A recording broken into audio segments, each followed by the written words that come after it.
Paz do Senhor, irmãos. Estamos iniciando a Escola Bíblica Dominical, onde estamos estudando na carta que Paulo escreve à igreja que está em Éfeso, sobre a igreja eleita, a igreja redimida pelo sangue de Cristo, e selada pelo Espírito Santo da promessa. O comentário da lição é o pastor Douglas Batista. E hoje vamos estudar a lição de número 2, que tem um título sobre a sublimidade das bênçãos espirituais em Cristo. Sublimidade. Qualidade do que é perfeito, excelente, ou seja, a perfeição ou a excelência das bênçãos espirituais em Cristo. O objetivo da lição é essa: esclarecer as bênçãos espirituais concedidas por Cristo Jesus. Primeiro, refletir, meditar a respeito da nossa nova posição em Cristo. Segundo, evidenciar, mostrar a realidade de uma vida cristocêntrica neste mundo. Terceiro, explicar, fazer entender que o Espírito Santo desempenha importante papel no plano da salvação. Muito bem. O primeiro ponto, a nova posição em Cristo. E Paulo começa ali apresentando a sua doxologia. O que é isso? Doxologia na liturgia cristã é o louvor, a glorificação, é o tributo a Deus. Após o apóstolo Paulo se apresentar à igreja de Éfeso através da sua epístola ou a sua carta, no capítulo 1, verso 1 e verso 2, ele agora do verso 3 ao verso 14, ele vai apresentar essa doxologia, ou seja, o seu louvor, o seu tributo a Deus, a sua gratidão pelas bênçãos em Cristo. Aqui lembrando os irmãos e as irmãs que as bênçãos aqui não é material, e sim se trata de bênçãos espirituais. Paulo vai usar uma expressão que ele vai dizer bendito seja. Bendito seja é um tributo a Deus, a qual ele é digno. É por isso que nós dizemos bendito seja Deus, louvado seja Deus, porque ele nos abençoou. Ou seja, já estamos abençoados com o plano da salvação, com o plano da redenção, e o apóstolo Paulo, ele vai dizer para nós quais são essas bênçãos espirituais. Primeiro, ele nos elegeu em Cristo para que fôssemos santos e irrepreensíveis. Segundo, ele nos predestinou para sermos filhos de adoção.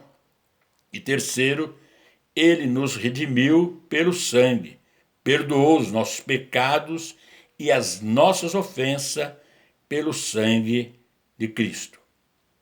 São bênçãos espirituais maravilhosas em Cristo. E a ênfase do apóstolo Paulo: antes estávamos em Adão, perdidos, bastardos e excluídos, mas agora em Cristo fomos incluídos, somos salvos e passamos a ser filhos. Para entendermos essas bênçãos espirituais, temos que ter uma vida de comunhão com Deus. E a nossa adoração, o nosso louvor, a nossa gratidão a Deus tem que ser pela nossa salvação. É isso que nós temos que fazer. A nossa gratidão, a nossa adoração é pela nossa salvação. Porque ele nos elegeu, ele nos predestinou, porque nos redimiu e nos resgatou. Muitos estão nas igrejas à procura de bênçãos materiais e só glorifica a Deus quando recebe uma cura, quando recebe uma prosperidade material. Mas a nossa adoração, a nossa glorificação é por nossa salvação em Cristo. Portanto, não há salvação fora de Cristo. Não há bênçãos espirituais fora de Cristo. Não há eleição fora de Cristo. Não há predestinação fora de Cristo e não há redimissão de pecados fora de Cristo. Então esse é o primeiro ponto. O segundo ponto é uma vida cristocêntrica neste mundo. E a revelação do mistério, né? O apóstolo Paulo, ele aqui se refere sobre a revelação do mistério, que esteve oculto. Ele fala isso no versículo 9. Mistério se refere a algo que estava escondido, que não era do conhecimento, mas que agora fora revelado. E o mistério aqui diz respeito aos decretos eternos que Deus planejou pelo seu beneplácito, ou seja, pela sua soberania ou pela sua soberana vontade. E que mistério é esse? Deus planejou desde a eternidade salvar os pecadores. Nós fazemos parte do plano da redenção de Cristo. Significa que a salvação ela é universal. Ela está ao alcance de todos. Mas não quer dizer que todos, que a salvação seja universalista. Porque a universalista quer dizer que todos serão salvos. E não é isso que está se falando. E isso não é verdade. A salvação ela está disponível para todos. Mas nem todos serão salvos. Porque há condições que o próprio Deus estabeleceu nesse plano de redenção para que a salvação seja efetivada. Porque Deus, ele elegeu, predestinou o homem, ou seja, na qualidade de humanidade, para ser salvo. Ele não elegeu indivíduos. Então, ele predestinou, elegeu o homem na qualidade de humanidade para que seja salvo. Ele não elegeu ou predestinou o indivíduo para ser salvo. Esse assunto será tratado aí na próxima aula, né? Vamos deixar para a próxima aula, onde vai tratar sobre eleição e predestinação. Mas o importante é estarmos em Cristo, ter fé em Cristo. Receber a Cristo para fazer parte desse plano da redenção. O outro ponto importante também é a plenitude dos tempos, né? Aqui temos que enfatizar que esse tempo aqui não é o tempo humano, ou seja, o tempo cronos, que é o tempo cronológico, mas é o tempo kairos, o tempo de Deus, na hora certa, no momento certo, no tempo determinado por Deus. Isso significa que tudo será como o Senhor planejou, ou planejara desde o princípio. Tudo estará sujeito ao domínio e autoridade do nosso Deus. Céu e terra, de acordo com a revelação dada ao apóstolo Paulo pelo Espírito Santo. Quer dizer, tudo está no momento de Deus, do tempo de Deus, que é o kairos. Tudo isso já está planejado por Deus e será no tempo certo, na hora certa, pois assim ele revelou ao apóstolo São Paulo. O ponto 3 vai falar sobre o Espírito Santo, o penhor da nossa herança, né? O selo do Espírito Santo. O cristão, quando recebe ou aceita Jesus, recebe o Espírito Santo. E o Espírito Santo, ele é o selo, a garantia, é o penhor da salvação. Significa que em Cristo Jesus, enquanto o Espírito Santo habitar em mim, habitar em nós, eu estou salvo. Então, quando aceitamos a Jesus, quando nos entregamos a vida a Jesus, já recebemos o Espírito Santo. Não é o batismo com o Espírito Santo, como muitos, às vezes, até confundem, né? Então, estou salvo ou sou salvo.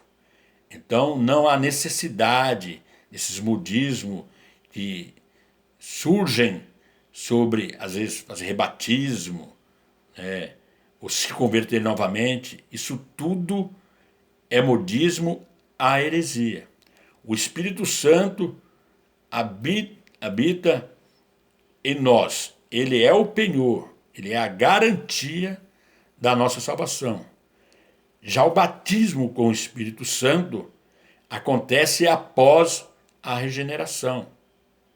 O Espírito Santo passa a habitar em mim e eu posso agora ser revestido de poder. Então, selo com o Espírito Santo, penhor no Espírito Santo, não é batismo com o Espírito Santo. Batismo com o Espírito Santo são a evidência de falar em outras línguas. É claro que o batismo com o Espírito Santo pode ser até simultâneo, né? A nossa conversão, quando aceitamos Jesus, quando entregamos nossa vida a Jesus, acabamos de receber o Espírito Santo e podemos simultaneamente ali sermos batizados com o Espírito Santo, né? Porque ao mesmo tempo nós podemos e recebemos esse batismo, porque a nossa conversão, né, ela só pode trazer esse batismo após a regeneração, o Espírito Santo. Sem a regeneração, não há batismo no Espírito Santo. Quer dizer, não posso receber o batismo com o Espírito Santo sem que haja uma regeneração. Aceitei a Jesus Cristo, já estou me regenerando. Por isso que eu posso ser simultaneamente batizado com o Espírito Santo, após receber o Espírito Santo de Deus. Porque o ato que eu aceito a Jesus, já estou me regenerando. É lógico que depois vou descer as águas batismais para fazer a confissão dos meus pecados ao público, mas não há batismo com o Espírito Santo sem que haja regeneração. O outro ponto importante é que Paulo ensina que o Espírito Santo é o depósito que garante a nossa herança em Cristo. Ele vai dizer, ou isso significa, que aquele que tem o selo do Espírito Santo tem a salvação garantida. Mas temos que destacar aqui que, uma vez salvo, não está salvo para sempre. É apenas enquanto o Espírito Santo habitar em nós. Porque enquanto nós estivermos em Cristo, mantemos a nossa fé em Cristo, estivermos em comunhão com Cristo, estivermos andando segundo a vontade do Espírito Santo que habita em nós, nós temos aí a garantia, o penhor da salvação. Mas se eu abandono a Cristo, se eu saio da posição de andar com Cristo, com Jesus, de ter comunhão, se eu saio da presença do Senhor, o Espírito Santo não vai habitar em mim. Quer dizer, eu passo a não ter mais a salvação. Mas enquanto o Espírito Santo fizer morada em mim, estiver em mim, eu tenho essa salvação.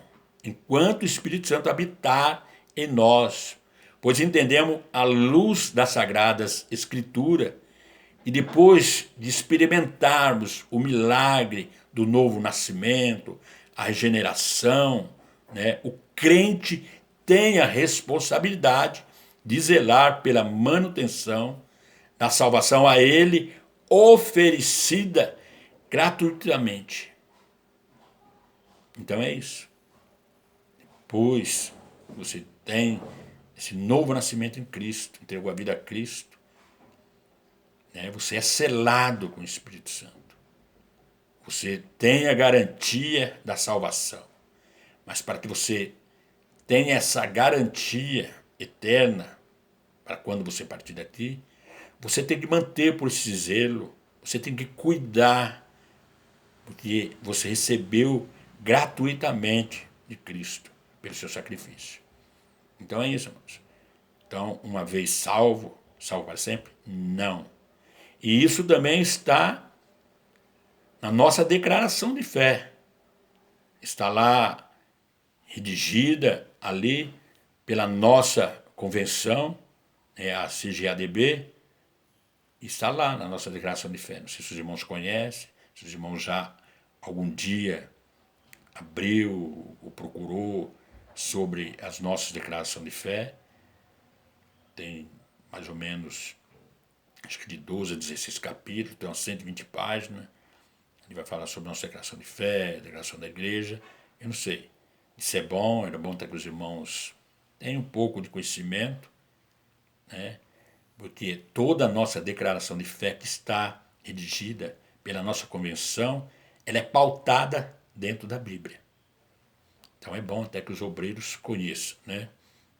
Agora, mas para nós concluirmos aqui, as bênçãos são espirituais, não estamos desprovidos das bênçãos materiais, porque elas fazem parte da nossa vida em Cristo, ou da nossa vida em Jesus Cristo. Mas a ênfase que Paulo faz aqui é de bênçãos espirituais do reino espiritual. Então, o que foi que ele nos ensinou? O que foi que ele nos disse? Falou sobre eleição, predestinação, a regeneração, a remissão dos pecados, o selo do Espírito Santo como um penhor. É garantia da nossa salvação.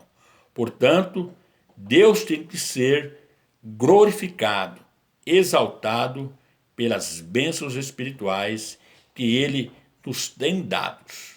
Amém, irmãos? Eu louvo a Deus, eu agradeço a Deus por essa oportunidade, que o Espírito Santo fale melhor ao coração dos nossos irmãos, e até a próxima aula, que será uma aula boa, uma aula a qual eu convido a todos que estão nos assistindo, para participar dessa aula. Eu tenho certeza que seus irmãos já viram aí o título, o tema da lição, é uma lição que interessa muito. Seria bom que se fosse presencial. Eu tenho certeza que teria muitas perguntas a fazer e nós estaremos ali aprendendo também com os irmãos e respondendo aos irmãos, né, aquelas que nós conhecemos e sabemos. Porque aqui nós não sabemos, procuramos saber e aprender para poder estarmos ensinando. Que Deus abençoe a todos, em nome de Jesus Cristo. Amém.